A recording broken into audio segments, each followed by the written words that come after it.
800 kilometre लंबी अरावली पहाड़ी को अब काट दिया जाएगा, क्योंकि कहा गया है कि जो पहाड़ियां कम ऊंची हैं उन्हें काट दिया जाएगा।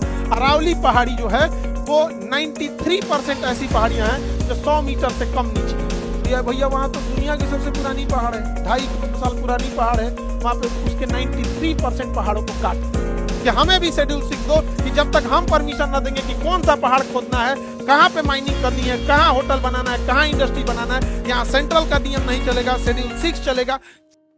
अब पूर्वोत्तर भारत के लिए रिजर्वेशन, पूर्वोत्तर भारत के लिए, पूर्वोत्तर भारत भी बहुत पिछड़ गया, असम, मेघालय, त्रिपुरा, मिजोरम, वो सब एरिया पिछड़ गए थे, तो उनके लिए भी शेड्यूल 6 रख दिया गया। अब शेड्यूल 6 क्या कहता है, सुनो ध्यान से, अल्लाह नहीं करोगा कोई, तो अभी प्रभुता मेरी हाथ में है। यहाँ ये राज्य काफी पिछड़ गए थे और यहाँ पर खनिज संपदा, नेचुरल रिसोर्सेज बहुत ज्यादा थे। इन लोगों का कहना था कि हमारा संविधान में हमारा विदोहन कर दिया जाएगा, बड़ी कंपनियों को भेज देंगे, हमारा जनसंख्या कम है तो संसद में हमारा प्रतिनिधि नहीं रहेगा, कहीं हमारी कोई बात नहीं सुनेगा, तो हम तो बर्बाद हो जाएंगे।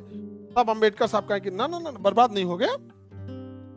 शेड्यूल 6, शेड्यूल 6 मतलब अनुसूची 6, शेड्यूल 6 में कहा गया है कि जो जो राज्य शेड्यूल 6 में आएगा, असम, मेघालय, त्रिपुरा, मिजोरम, असम, मेघालय, त्रिपुरा, मिजोरम, असम, मेघालय, त्रिपुरा में, तो इस एरिया में किसी कंपनी को, किसी होटल को, किसी फैक्ट्री को, बड़ी कंपनी को अगर जमीन खरीदना है तो वहां के लोकल लोगों का नियम चलेगा, न कि वहां संसद का नियम या supreme court, high court, district court का चलेगा। वहां के लोकल लोग अगर इन्वायरमेंट क्लियरेंस देंगे तो चलेगा, अदरवाइज में नहीं चलेगा।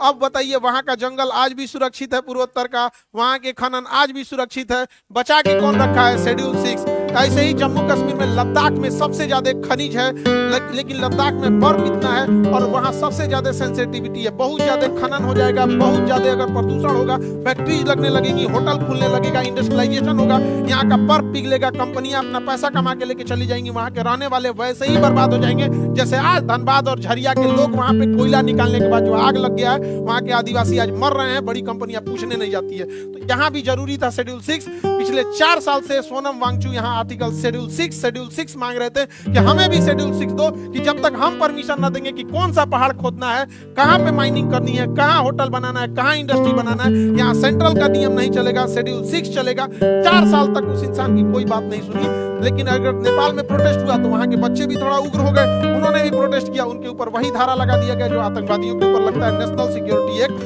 डाल के जयपुर की जोधपुर जेल में रख दिया गया। हम भीड़ तंत्र वाले लोग को कोई मतलब नहीं बना है कि वो इंसान इस देश के लिए क्या किया था। वो इंसान इस सेना को ठंड में रहने के लिए टेंट दिया था, जहां सेना का नेटवर्क नहीं चल रहा था, दुनिया में पहला लाईफाई बना के दिया, वाईफाई नहीं लाईफाई बना के दिया। इतनी ज्यादा इनोवेशन किया, उसके ऊपर 3 इडियट मूवी बनी है। 3 इडियट मूवी में जो वहां पर रणछोड़ दास छांचड़ बना होता है आमिर खान, वो कोई और नहीं, वो सोनम वांगचू है जो आज जेल में है इस भीड़ तंत्र। समझ आ गया? भारत में भीड़ तंत्र में यही होता है, बस खुश रहिएगा आप लोग और कुछ नहीं। क्या हुई इंसान जेल में, क्या मांग रहा था? शेड्यूल 6 क्या मांग रहा था?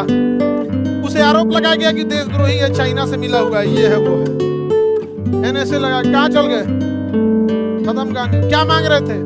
शेड्यूल 6 क्या गलत मांग रहे थे?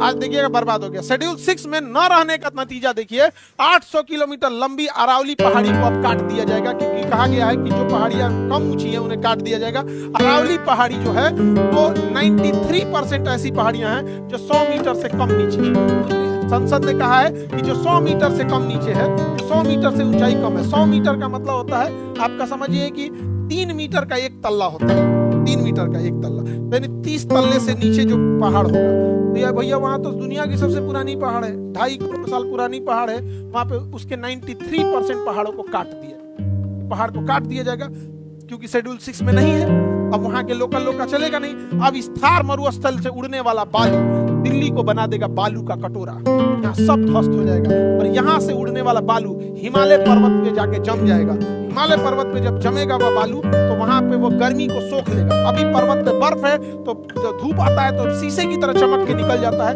बर्फ कम पिघलती है, लेकिन बालू की जब एक लेयर आ जाएगी तो बालू बड़ी जल्दी गर्म होता है। भुजा भूजने के लिए बालू का यूज किया जाता है। जब उसके ऊपर बालू रहेगा तो बर्फ को तेजी से पिघलाएगा, यहाँ से बर्फ पिघलेगा, गंगा और यमुना में मिलेगा और वो अल्टीमेटली बिहार में आके बाढ़ लाएगी। लेकिन आर्टिकल शेड्यूल 6 नहीं है, हम लोग देखेंगे। ज्योग्राफी डिसाइड आवर इकोनॉमी, समझ में आ गया कि नहीं गया? दिस इज ज्योग्राफी, समझ आ रहा है अपनी? Any problem? आप लोगों को समझ में आता है? बताइए शेड्यूल 6 अच्छा है कि नहीं है? चारे राज्य को सोना मांगचू क्या मांग रहे थे? शेड्यूल 6, शेड्यूल 6 ये भी नहीं किया किसी ने। गया जेल में तो जेल में गए, हम लोग को क्या मतलब? नहीं समझे? हम लोग में क्या भीड़ तंत्र में क्या खराबी होती है? भीड़ चाहती है उनके लड़ाई, उनके लिए कोई लड़ाई लड़े, लेकिन भीड़ तंत्र की खराबी, वो फंसेगा तो भीड़ उसके लिए नहीं आएगी। समझ में गया? दिस इज भीड़ तंत्र। आगे बढ़ जाओ। घोषित कर दिया क्या चीज? नहीं समझे? हम लोग भी ज्यादा बोलेंगे तो हम लोग को भी घोषित कर देगा, लेकिन फिर पब्लिक हम लोग यही कहेगी। अगर हमको कहा जाएगा कि पाकिस्तान के बात करता तो पाकिस्तान वाला खुद आएगा, क्या भाई उस सबसे ज्यादा हम लोग को गरियाया है। हमरा तो घोषित नहीं कर सकते, और चाइनीज घोषित कर देंगे, चाइना का। यही प्लस पॉइंट है आदमी को, नहीं समझे? लेकिन ये चीजें नहीं। आगे बढ़े। अरावली पर्वत खत्म होने वाला है, पास हो गया विधेयक। पहाड़ कटेगा तब में बटेगा। आगे बढ़ते। पूर्वोत्तर समझ में आ गया? पूर्वोत्तर शेड्यूल 6 समझ में आ रहा है बाबू? अभी तो हम संविधान में प्रवेश भी नहीं किए।